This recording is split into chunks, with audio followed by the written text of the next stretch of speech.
So post data slate and points and rules updates, Games Workshop seem to be struggling to balance the Space Marine army. Let's talk about everyone's favourite boys in power armour, and the problems that they seem to give Games Workshop in Warhammer 40k.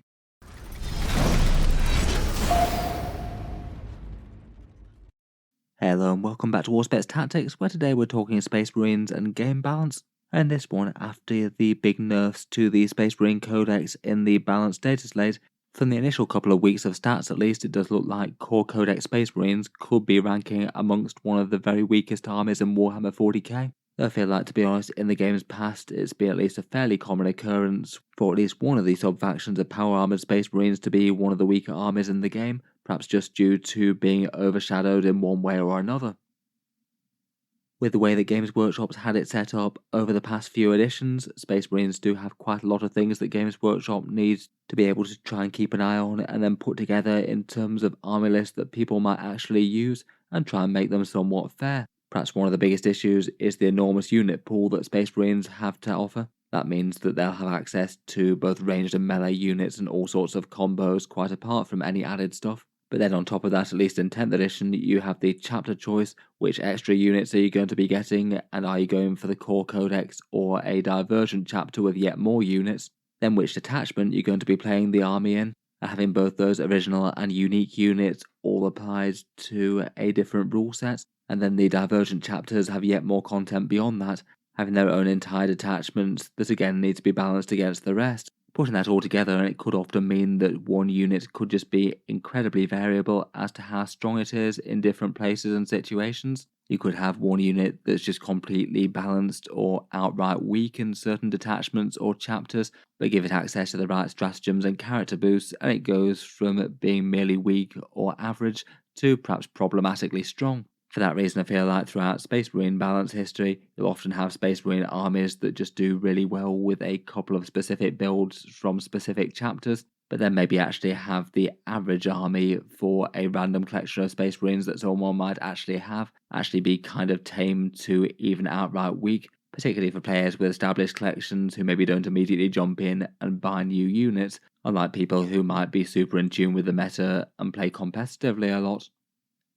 The inspiration to talk about this a bit was just taking a look at the most recent Space Marine stats in the first couple of weeks since the balanced data slate update. As I said, when these changes were initially announced, it did look like the standard Codex Space Marine sort of list will be taking at least a fairly big power hit given how many good data sheets were nerfed, and then the buffs that they gave them maybe just made some slightly more niche units perhaps a bit less bad and a bit more tempting, or very good for internal codex balance, but not really adding strength to make up for that. The units I particularly focused on were the Inceptors, Scouts, Redemptors, Aggressors, and Centurions. Inceptors and Scouts being a fairly common staple in almost every single Space Marine list out there due to how well they scored points. Aggressors being a super common unit to have at the centre of your damage combos just due to how dangerous they were if you could get them close, say Firestorm with Flamestorms, Vanguard Infiltration, or the Fire Discipline combo in Gladius. On the face of it, those changes did maybe feel a bit reactionary to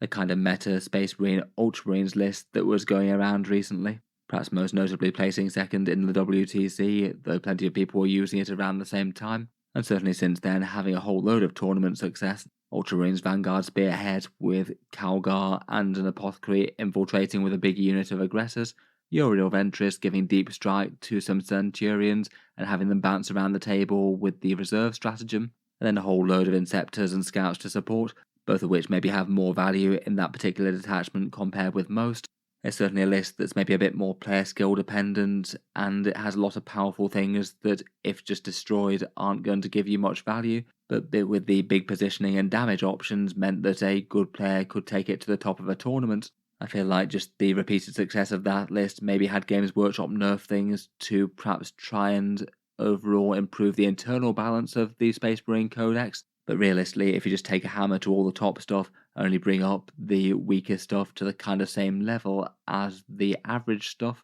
you're overall going to cut the power of the Codex, which maybe wasn't exactly great for the Space Marines given that their win rates were around about the 45% sort of mark, not quite at the bottom of the Warhammer 40k averages, but certainly worse than most.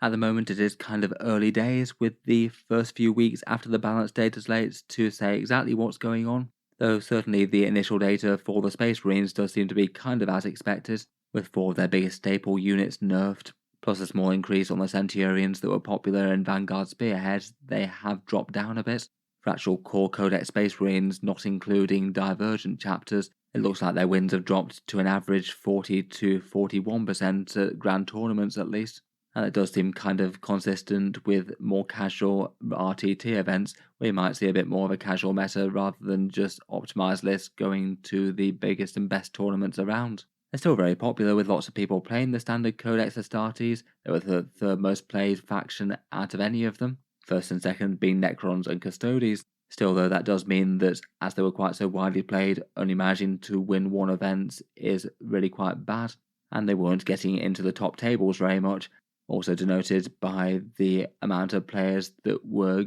just losing one game out of their run at a tournament. As always with Space Marines, people like to make the argument that there's a bit of dilution from newer players, given that they are essentially one of 40k's biggest starter factions. And while I feel like this is a very small factor in the stats, I wouldn't say it usually makes the difference of more than a percentage point or two. Space Marines have certainly done great in 40k's past, and outside some Divergent chapters, they just really aren't having much success right now. Even if you do take an overall average for Space Marines, including things like Black Templars, they're still ranking as one of the weakest armies in the game, around about win rates of 45%, which is kind of crazy given that Black Templars are winning 55%. They look like they're one of the stronger factions, and at least initially are just ridiculously ahead of the standard Codex Marines. For that reason, I would argue that Games Workshop's changes for the Space Marines do initially seem to be a bit of a poor fix. I really didn't think that they looked like a particularly good idea at the time. I feel like if they wanted to tone down that specific Ultramarines Vanguard Spearhead list,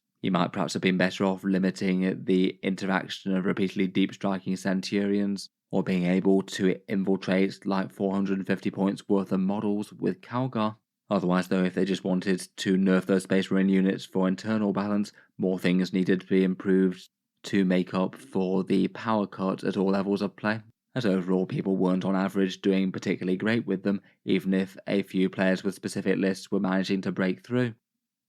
Perhaps one of the funniest things out of initial Space Marine tournament performance though was that the first list that won a grand tournament was actually an Ultramarines Vanguard Spearhead still running Marnius Calgar with Infiltrating and Uriel Ventris deep striking Devastator Centurions. There's definitely a fair bit less stuff on the table after the nerfs to half the units here. But it is kind of funny that this is still the first thing that anyone's had any big success with, even if it does mean that maybe this has been reduced in power versus certain other builds. As mentioned though, I do admit I think that it isn't really the easiest thing to get Space Marine balance right. As I mentioned at the start of the video, I feel like one issue could be unit pool. They have 89 data sheets in their core book, which a few of them are chapter locks, but most aren't. They do have loads of units to fall back on, which might generally be a good thing for Space Marines not being super weak, though it doesn't seem to be helping them at the moment. But it might mean that extra good stuff in the book often has lots of the optimal things to support them. You can buy in, say, characters to help out a whole load of squads. And I've got lots of firepower buffs on offer with different things that can improve your shooting in one way or another. As I mentioned before, with adding in chapters and detachments, I feel like you could have certain units that are just absolutely tame and not particularly strong if you field them without support, but if you have a good stratagem and a good set of units to help them out with, they might get very good. And then say Games Workshop looks at Devastator Centurions in the Vanguard Spearhead and decide that they're overpowered and need a nerf, even if it was really only Vanguard Spearhead and Uriel Ventris making them any sort of problem.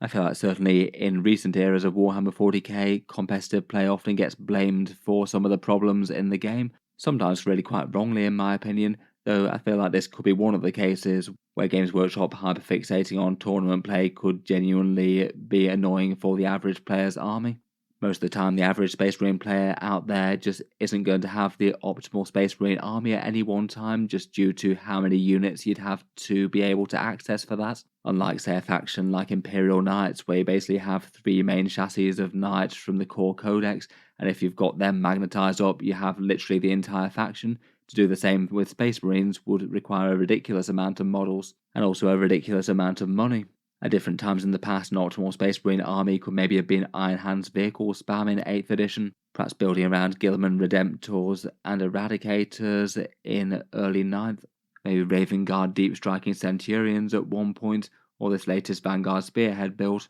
Some of the times you might have a few units overlapping, some of the times literally the entire optimal army will be a completely different one to the last one that you might have had. Could just be a bit annoying for the average player's army if they say have units nerfed just due to an optimal combo, where they might not have had the miniature access or the will to field that combo in the first place.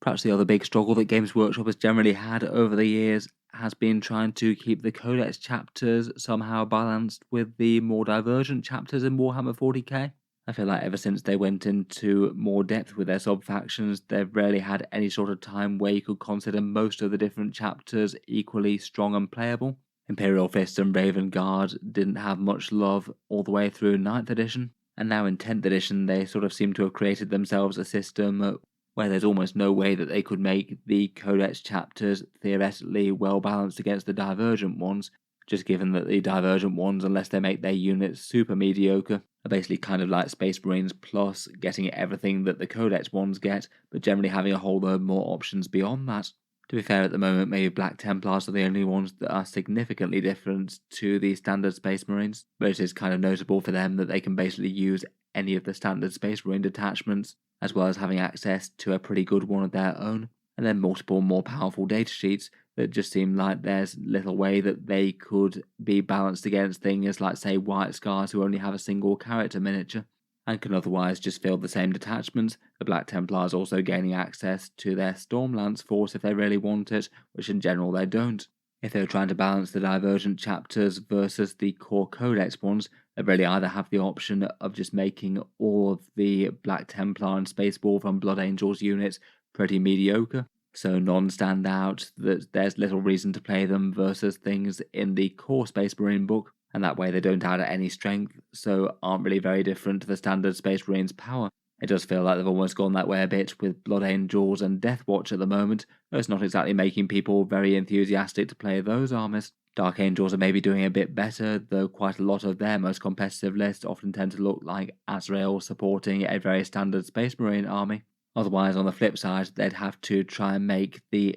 individual Codex chapter characters so ridiculously undercosted that they're enough of a draw to play that entire sub-faction just by themselves. Just make them ridiculously auto-include good, to the point where they can actually have an impact on the power of the overall army, which still seems like it to be a bit weird. Just with their current system, without having the core Codex chapters have any sort of rules advantage over the Divergent ones, it just seems like it's unlikely that you'll ever get the two to be balanced against each other and also strong and interesting. While we're on the subject of sub-factions briefly, I did think it might be worth just talking about the effect that they can have on statistics and win rates. That might well just explain a little bit of the Space Marine low performance that they have overall. It is something that's generally a thing for stats for any other army that's had sub-factions in the game's past. You might get an overall number of win rate for, say, an army like Necrons, but then within that army you might have detachments that are stronger and weaker, some certainly are. In general, for the people who most care about trying to win the game will often gravitate towards playing the stronger ones, say Hypercrypt and Canoptech Court for the Necrons perhaps. That might just cause a little bit of exacerbation of the reported win rates of those factions doing better compared with the rest, just due to a lot of talented players choosing to play with them, and might mean that the disparity between them and the weakest detachments is bigger than you might have expected if you had some way to ensure that players of equal skill were playing every different force. I do wonder if that might represent at least a tiny bit of what people are seeing with the difference between Black Templars at 55% wins and Standard Space Marines at 40%. Lots of the people who care most about winning and building an optimal list might well just gravitate to the Black Templars and run their Space Marines as that, maybe for some tanks with some extra cheap multi-melters on, or perhaps the odd scary fighty character. So it might be a drain of people who are better at playing Space Marines going to play the Divergent chapters, at least a little bit for some people who are willing to jump around from thing to thing. Not saying that that's going to be an enormous trend, but might at least be part of the story given that Space Marine Divergent chapters are kind of halfway to being sub-factions or halfway to being full factions in their own right. In any case though, I think I'll just about leave that there. Sorry for maybe a slightly rambling video there, but I was just interested to talk a little bit about some of the reasons why Space Marines might not be the easiest army to balance out there in Warhammer 40k. Perhaps mainly due to their divergent chapters and trying to keep them interesting versus the core codex, but also certainly not really helped by having such a ridiculously big unit pool, and also having codex chapters to think about as well. I do kind of wonder if it might be an interesting way to try and give the Codex chapters just some sort of rules advantage to running them in their own detachments versus the Divergent chapters using the core Codex. Maybe then there might be some debate as to which is the strongest to run. Even then, though, it does feel like unless you have the power of the individual characters just absolutely fine-tuned, you might still see people just gravitating to one of those, maybe Ultramarines or Salamanders, given that they've got some of the most and more powerful character data sheets right now. In any case, though, let me know your thoughts. Would you make any changes to the Space Marine game balance from what it is now? And if so, I'd be interested to know what. Let me know your thoughts down in the comments. Feel free to subscribe to Auspex Tactics if you'd like to see more like this. I do tend to post 40k videos just about every day, covering Games Workshop's new releases, rules, and other things. Finally, if you have been enjoying all the videos on the channel, I would just like to mention that Auspex Tactics does have a Patreon page as well, and you can find that linked in the video description if you'd like to help support and keep these videos coming. Channel patrons do get a fair few advantages, seeing certain videos early, regular votes to see what sort of things happen next on the channel, and automatic entry into the regular prize giveaways with a chance to win some big model kits each month. If any of that sounds good to you, or you'd just like to help support, the link is down in the video description. In any case, a massive thank you for listening, and I'll hope to see you guys next time.